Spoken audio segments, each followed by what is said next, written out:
University students are planning a day of action for free and accessible education on Wednesday, November 8th. Student activists say post-secondary education is under attack, and they're demanding free and accessible education for all. According to the Canadian Federation of Students, average tuition fees for domestic students over the past 20 years have more than doubled, increasing by 115% for undergraduates and by 89% for graduate students. At UNB, average tuition and fees reached $9,205 for domestic arts students this year and $20,640 for international students. For more on the story, I'm speaking with three students and campaigners who are also part of the Fredericton Young Communist League: June Patterson, Doris Samuk, and Keegan Webster. Thanks for joining the NB Media Co-op today. Thanks for having us. How much has tuition increased for students at UNB, and what kind of pressure is this putting on? I don't have the exact numbers in front of me, but it's increased significantly and notably every year. When it's up for tuition increases, the board will, without exception, increase it to the maximum allowable amount. Because this is how this is their opportunity to make money. And it's how they plan and budget for the year in order to, build their portfolio, because public funding for universities has been cut so much over the past 30 years. It's starting significantly in the 90s, but continually from that point on, instead of universities being framed as something that are mainly funded by tax dollars and then with minimal nominal fees that you can pay off with a part-time job of some kind, it's shifted towards a tuition-based funding model. And it puts pressure on students in that we need to find more jobs, we need to work more, we're not able to focus on school as much, which also means for some people it takes longer to finish school, and it takes longer for them to join the workforce. Mm-hmm. And mentioning the needing to acquire part-time jobs, some part-time jobs or whatever, if you have to work 10 hours a week or something like that or less, then it's not going to impact your studies so much. But if you're working 20, 25 hours a week, it's difficult to get the most out of these studies that suddenly you're paying out the ass for, and you're going to graduate with all this debt, and you're still not actually able to spend a serious amount of time doing your studies throughout the week. Actually, the NB Media Co-op published an article by Jared Durrell back in 2018 that was talking about some other protests that were happening on campus. Because back in 2018, the university, in order to get around the legally mandated basically caps on tuition increases, they introduced something called a tuition reset and differential tuition fees, where instead of increasing the tuition fees, they increased other fees, like faculty fees. Like law students would have to pay an extra $7,000 or an extra few $1,000s a year more than other students. And I was actually involved in some of these protests back in 2018. They were unfortunately not successful in convincing the university administration to back down, but this hasn't been, students have been up against this for a while, and I think it's high time for the CFS and students in general to, I think, get back out into the streets and stuff, and start fighting for their own interests. Talk about your plans for the day of action on November 8th, and are actions planned in other locations in New Brunswick? Our plans for the day of action are pretty straightforward. At 1 p.m., there's going to be sort of a small building motivating rally behind the grad house, just beside the bookstore in that alley there. And then from about 1 until 1:30 we'll be there, wait to build the crowd, and then we're going to march on the first we're going to march to the president's office, hand our list of demands off to him, and then we're going to march down to the legislature, attempt to hand our demands off to someone from there, because they should be in session, because it'll be a Wednesday at 1 o'clock, but politicians, maybe they're out, I don't know. And then we're going to have some speakers down there, from the community, as well as students from student unions and stuff like that, and then rally, cause a ruckus, and try and put basically public pressure on the government to stop these constant cuts to public education funding and actually support these ostensibly public education or public institutions.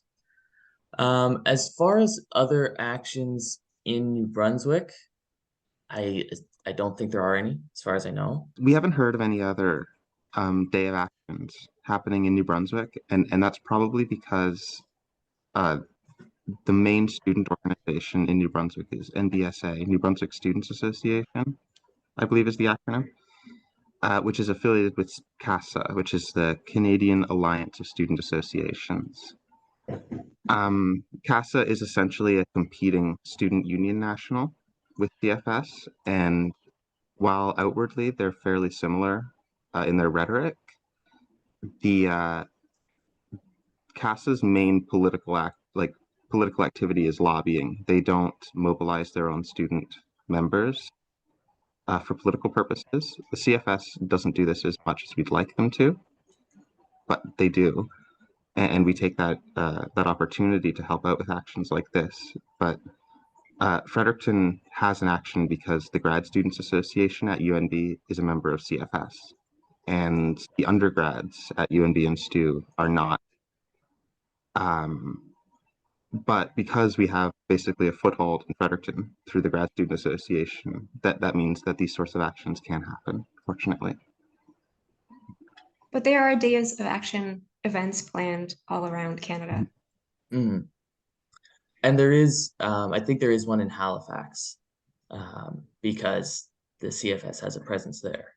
But yeah, there's stuff, like Dory said, from Halifax to Victoria on the day of action. Students are calling for free tuition, which is a policy that's been implemented in a number of countries around the world. Germany and Poland are two examples just in Europe, and it's a longstanding demand in the student movement, although it gets relatively little attention in Canada, I think, perhaps with the exception of Quebec. Why is free education an important goal for the student movement, in your view? So I'll speak to that and relate it a bit to the history of like cuts to public funding for education. So as anyone who's talked to people who went to university in like the 70s or 80s knows, oh wow, I just paid for my tuition. I got a part-time job. I worked on Saturdays and Sundays at a kitchen or something like that. And I graduated with very minimal student debt. And that's great. There was tuition at the time. It was significantly cheaper. However, as long as you make tuition something that students have to pay for, it's so much easier for the government to cut that funding and for universities to increase the cost.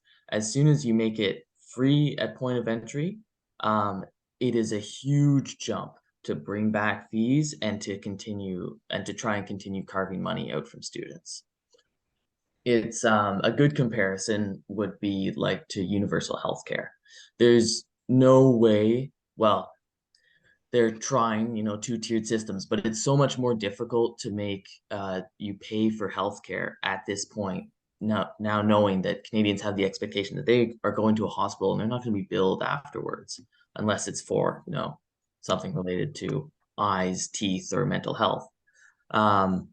And if you have that free tuition in place, that can be a goal and a reform that once being won is really, really difficult to remove. And that's the hope behind that. Because cheaper tuition, reasonable tuition pegged to some geared to income or whatever, can always be removed very easily. And beyond that, I think we all see education as a right, as a human right. And we understand that, like collectively, we understand that up until the age of 18. But in the society we live in now, I think we are able to support education beyond that point, for at the very least at the undergrad level. And it is so necessary to join the workforce and be a productive member of the society to get a post-secondary education. And if that's a requirement to participate well in society, then it should be free, as it's a right. Well, the other thing too is that both education and healthcare contribute to the welfare of society. So making it more accessible for people to go to school will lead to a stronger workforce and overall a better society. So it's something that benefits everyone. It seems like the student movement in Canada is afflicted by a lack of popular mobilization, perhaps again with the exception of Quebec, where we see examples like the 2012 strike, which involved these massive economic disruptions, rallies in the tens of thousands in basically immobilizing downtown Montreal, for example. What do you think has to happen for this to get for this demand of free tuition to get traction in Canada? I think that now I think Keegan can probably expand on this more, but one thing we definitely need is more than just students. We need, like in Quebec, the reason these rallies and mobilizations are so large is because eventually they were able to get organized labor on side to support their demands. And that's what we need. It can't just be students. I mean, students are a significant and large population in Canada, but we need, united action essentially by all political actors who,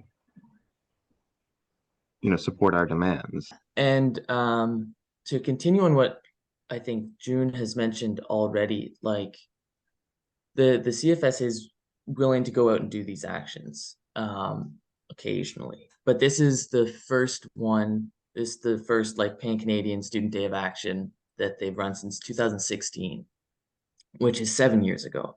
And before that, I think it was 2012.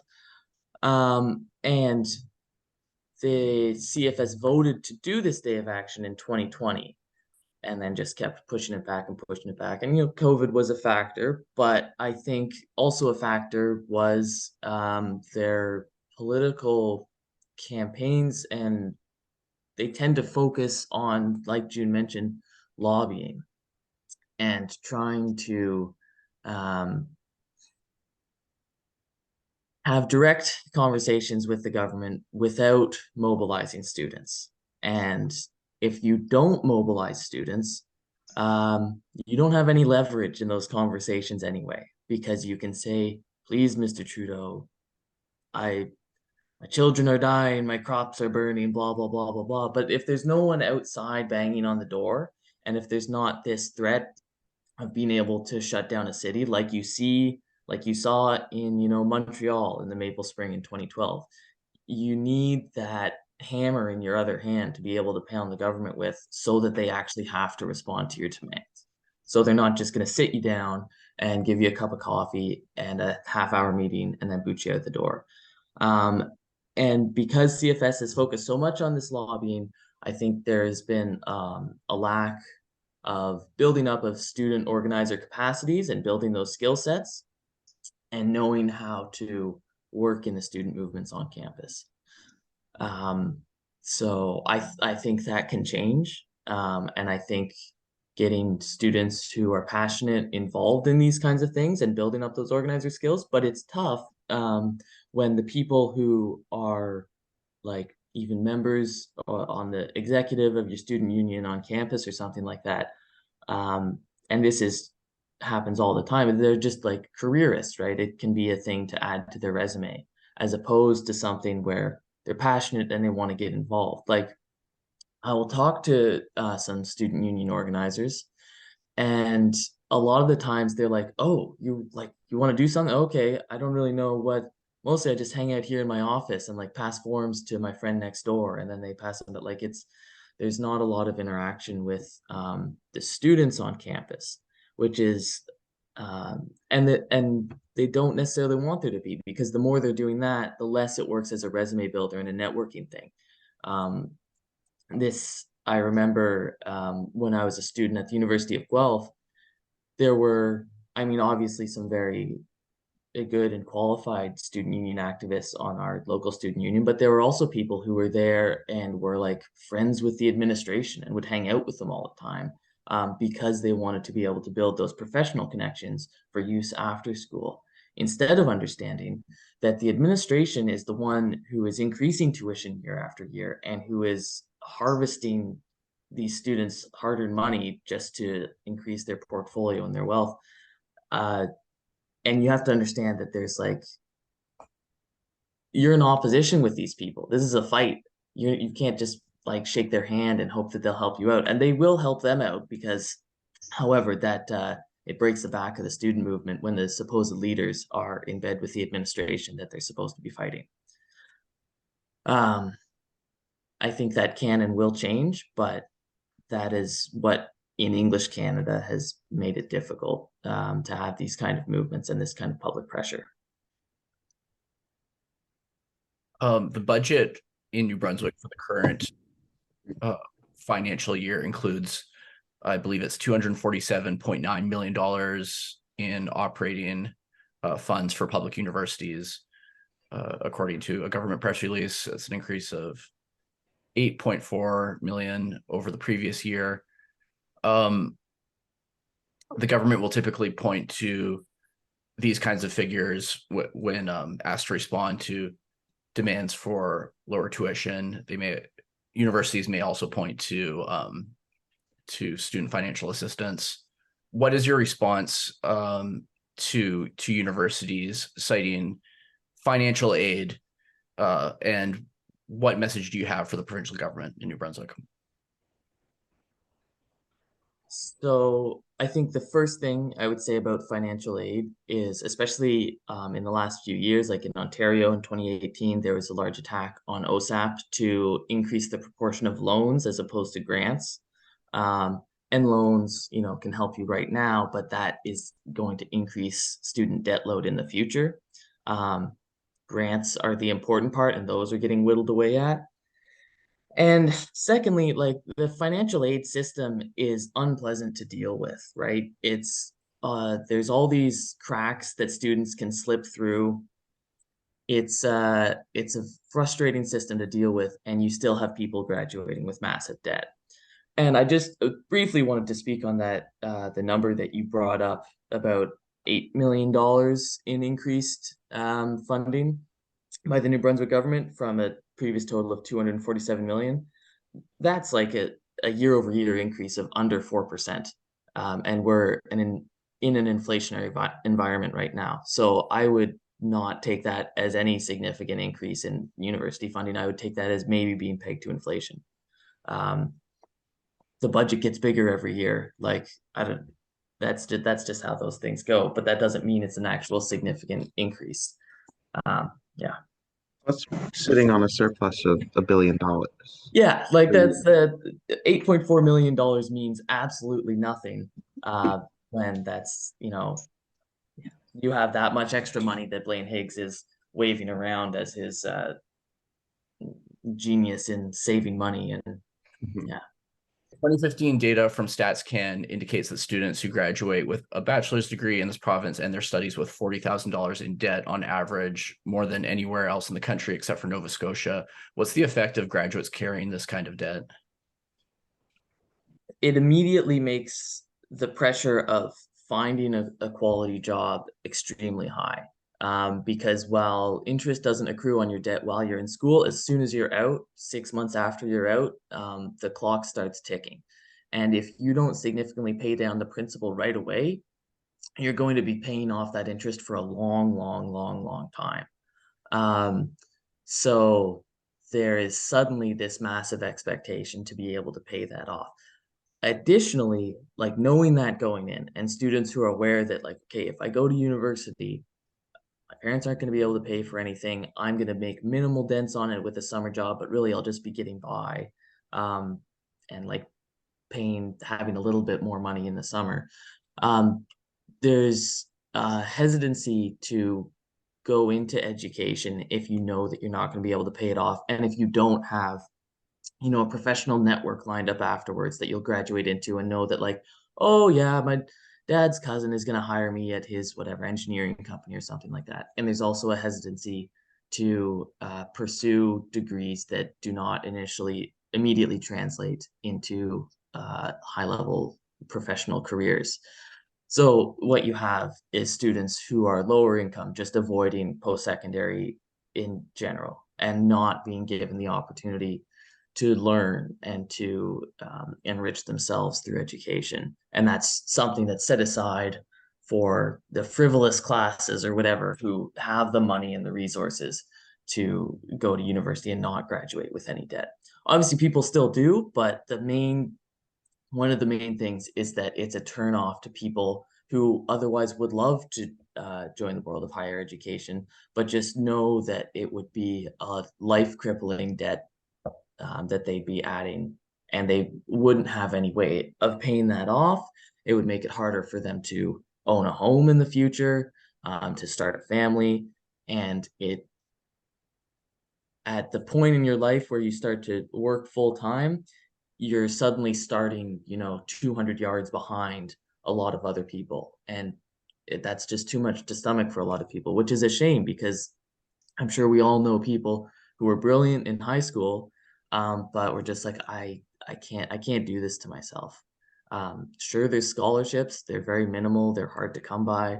And again, talking about archaic systems that are really difficult to navigate, like the scholarship and bursary system is even worse than the financial aid system. So If you're a student who plans to stay in New Brunswick, where you grew up, uh, I think getting a post-secondary education is basically a gamble because if you don't have the sort of social connections that Keegan mentioned, the sort of network, then it's possible that you might end up in a low-wage job, that you're overqualified for. Because in New Brunswick, I mean, I think you mentioned in the stats, as of 2015, the second highest student debt load in the country, and we have the second lowest minimum wage in the country, and I believe among the lowest incomes per capita as well, although I don't know the exact stat. And that just doesn't add up. I mean, people, the government will often say things like, in response to people complaining about, you know, um, low incomes or high cost of living, people often say, well, New Brunswick is cheaper to live in. Housing's cheaper, whatever's cheaper, so you don't have to make as much. That's always kind of been what I was told, but that doesn't seem to be the case anymore. I mean, it seems like when housing costs are increasing all across the country, but I believe they're increasing the fastest in Atlantic Canada. And food prices don't seem to be going up any slower here. It's I think that as time goes on, this is only going to get worse. Our students are going to be loaded with more debt. Wages aren't going up. Like I haven't even mentioned social assistance rates for people who are disabled.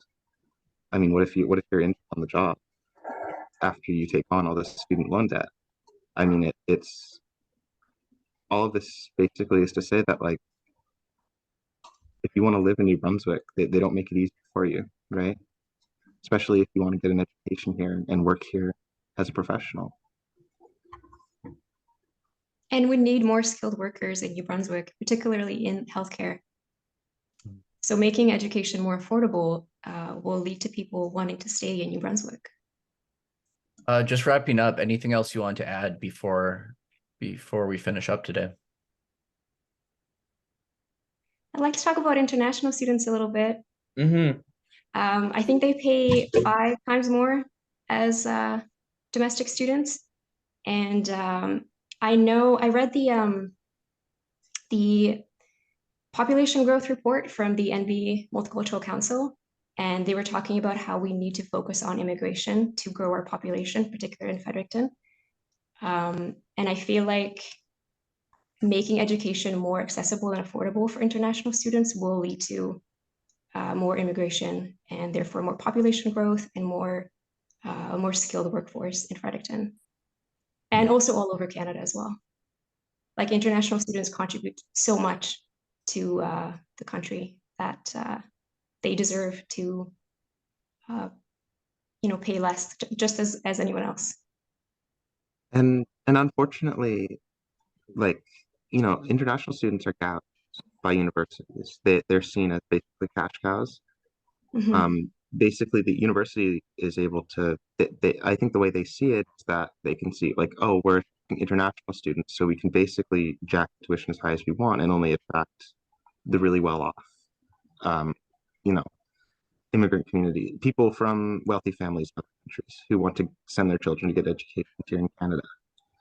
And I think because of that, I mean, international students, they're loaded, they're, tons of tuition, but at the same time, their status in Canada is tenuous. So they're very nervous about getting engaged politically to fight back against it. If you're an international student from another country, especially, I mean, think of like if you're an international student from India right now, or a country that doesn't have great relations with Canada, you, you could be very nervous that you know, your visa could be canceled, you could be sent home, you could be brought home by your own government. I mean, it's and at the same time you're being gouged, right? It's kind of a perfect storm where you have this massive amount of debt looming over you, but at the same time you have this threat of being deported and not being able to finish your education.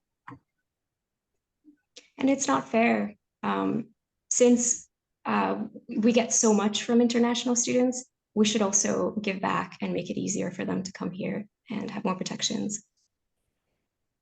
Yeah, and like if free tuition was available for international students, or at the very least significantly reduced or on par with domestic students' tuition, and universities weren't relying on them to bring in all this money, and instead we're getting it from the federal or provincial governments, they wouldn't be exploited to the same degree. Like in January, when I moved to Fredericton, I lived in a house that was initially 6 bedrooms. The landlord had renovated one of the living rooms to make it 7, and then renovated like the laundry room downstairs to make it 8. And at one point, there were like 12 or 13 people living in the house because people were sharing bedrooms and stuff like that. And I was like, this is ridiculous. The landlord's gouging us. He's doing all these different things. And people were frustrated, but they were like, I don't want to go to like any landlord tenant board hearings or anything like that because most of them were international students. And there's just this fear, like, don't rock the boat. I don't want to mess anything up. I'm in Canada now. It's good enough. I know this isn't great, and I have to work, 20 hours a week at McDonald's just to be able to feed myself. And the landlord is charging me $1,000 a month for 1 bedroom in a house with 12 or 13 people in it. But there's just the precarity, and it's similar to like the temporary foreign worker program almost, where just that threat of everything being taken away from you totally immobilizes you and makes it so you can't do anything politically. So if international students weren't so exploited and had a stronger footing in Canada, they would be capable of speaking up for their rights. They're already capable of doing that, but they've got that fear pressing on them where they don't want to. So yeah. And another issue that is quite important and we want to tackle is corporatization and privatization of higher education. So I was recently in Montreal for the convention of the Young Communist League, and the general secretary of the Young Communist League, Ivan Byard, he told us some stories about his time in colleges in Ontario, where they had the Samsung School of Business, where they taught you how to run a Samsung phone booth at a mall. That was the only thing they taught you.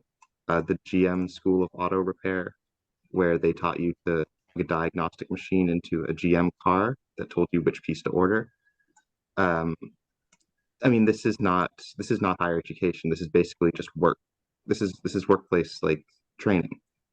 It's essentially like this sort of training you'd get on the job working for a company like GM or Samsung, except now it's being undertaken by a private college, which probably gets public funds.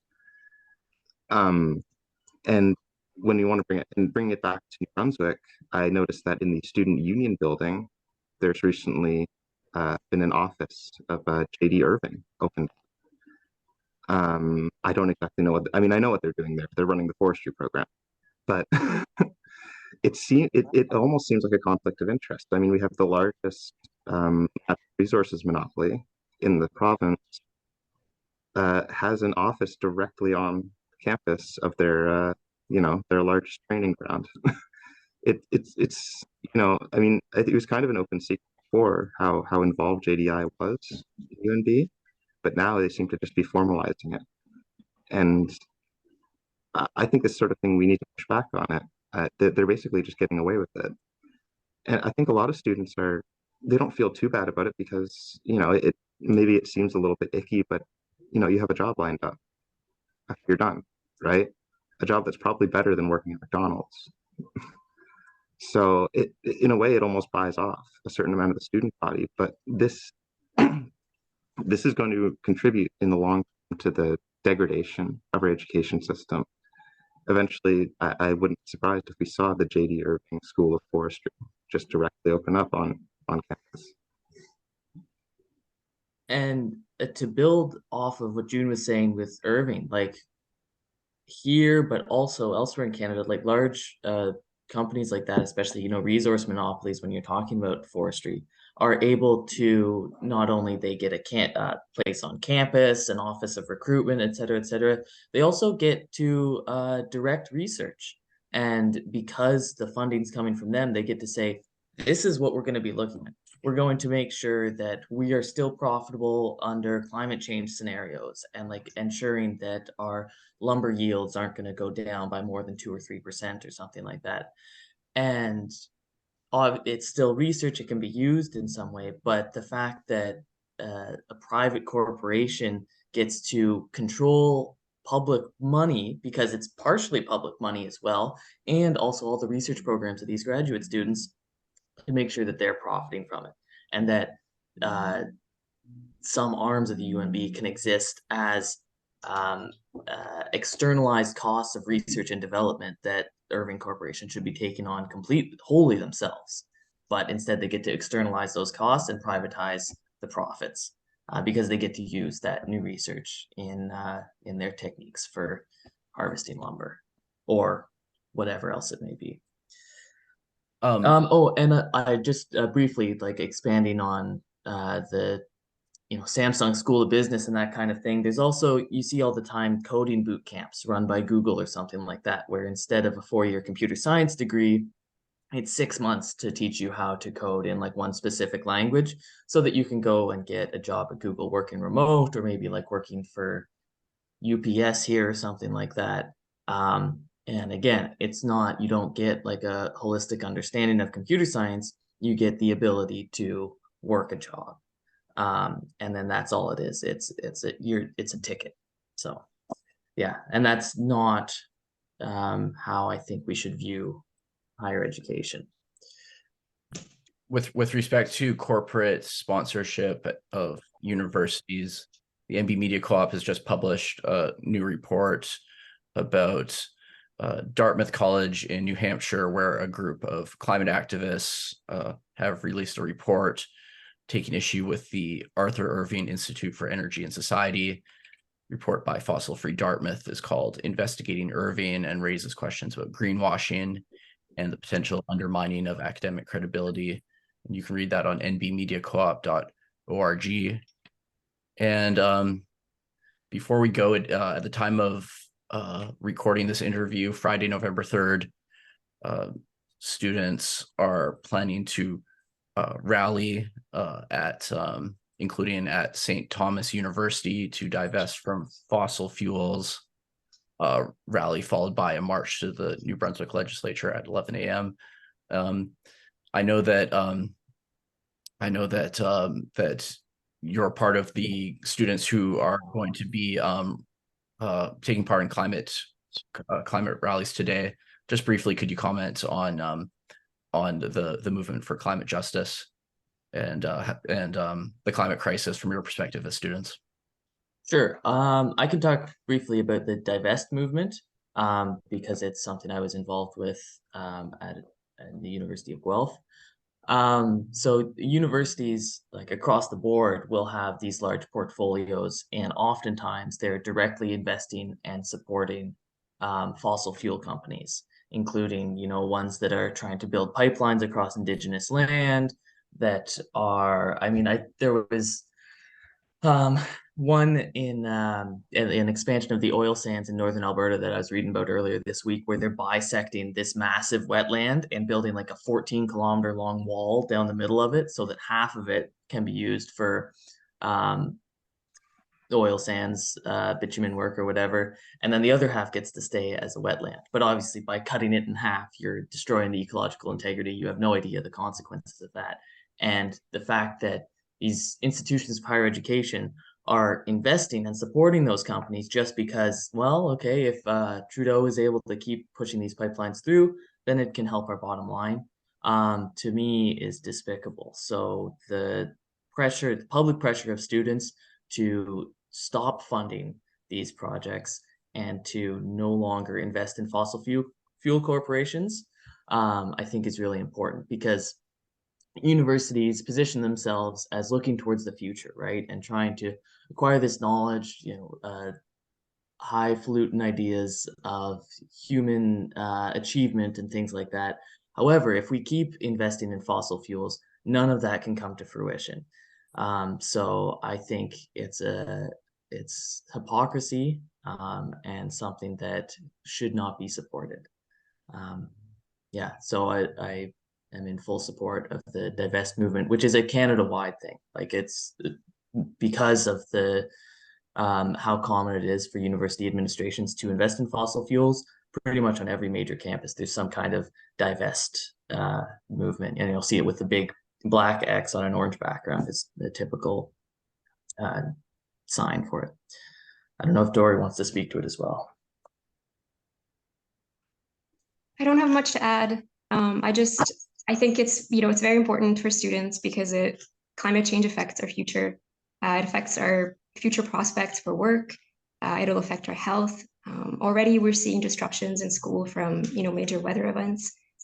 So it's definitely something that's a really big part of our lives. So I think that's why students are kind of taking the lead on this, and young people in general as well.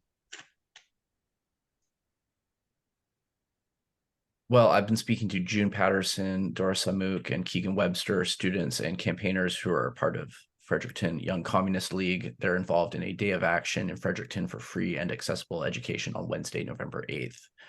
Check out nbmediacoop.org for more details. Thank you all for speaking to me today. Thanks for having us. Thank you. Thank you.